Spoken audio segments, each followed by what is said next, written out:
Hi everyone, pH volume curves. You guys need this for equilibrium, your 12th minute. I'm going to give you guys a little introduction about pH volume graphs. We can actually go with different conditions. There are 4 different graphs to discuss. The very first one is for the strong acid, strong base, and then strong acid, weak base, and then weak acid, strong base, and then weak acid, weak base. So the very first one is for strong acid, strong base. So you guys can, as you guys can understand here, for the strong acid, strong base, the curve goes starting from 3 to 11. So you have the drastic pH range from 3 to 11. 3 to 11. Mid value is the neutral point, which is the equivalence point equals to 7 here. And the drastic pH range goes from 3 to 11 for strong acid, strong base titrations. So that usually all the indicators which we can fall onto this 3 to 11 range we can use as the indicator for this titration. Let's say if this is if the acid is weaker, then what happens if the acid is weaker? Let's go with that then. If the acid is weaker,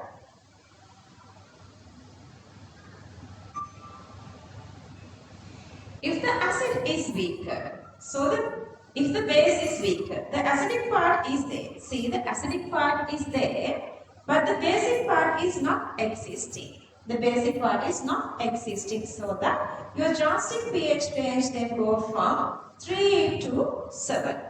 The drastic pH range, so that is going from 3 to 7, because only the acidic part is remaining, the basic part is not remaining. Let's say the third condition, we're going to go with a strong base, weak acid. Let's say the base part is stronger. So the base part is then maintaining, but the acidic part is not there. So let's see, the basic part is just maintaining here. So that the drastic pH range goes from 7 to 11. 7 to 11. Okay, so that, see the drastic pH range is going from 7 to 11, from here to here. Okay, so the red one is for strong base. And then let's say the green one is for strong acids. Let's say both acid and base are weaker. If both acids and bases are weaker, graph is this blue one. So the graph is this blue one. Then what is the condition? Condition here is there is no drastic pH range. Therefore, no indicators there. Then what are the methods that we can find the end point or the equivalence point? To find that we can use the potentiometry kind of a methods here, because there are no indicators we can find. Okay, so that if we go one by one, so this is a strong acid, strong base titration, and the drastic pH range going from 3 to 11. And then this graph is for strong acid, weak base titration, that you guys can see drastic pH range goes from here to here, that is in between 3 to 7. 3 to 7. So this is for strong acid, weak base.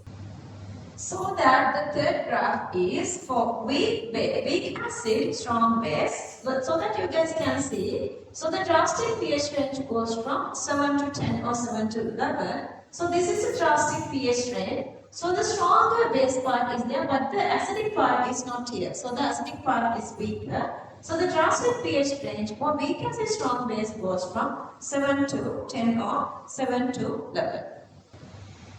And then the last one is when both acid and base are weaker, then what happens? Both acid and base are weaker, that you guys can see that there is no drastic pH here, so that you cannot use normal titration methods. Then you have to go with the conductimetry or potentiometry.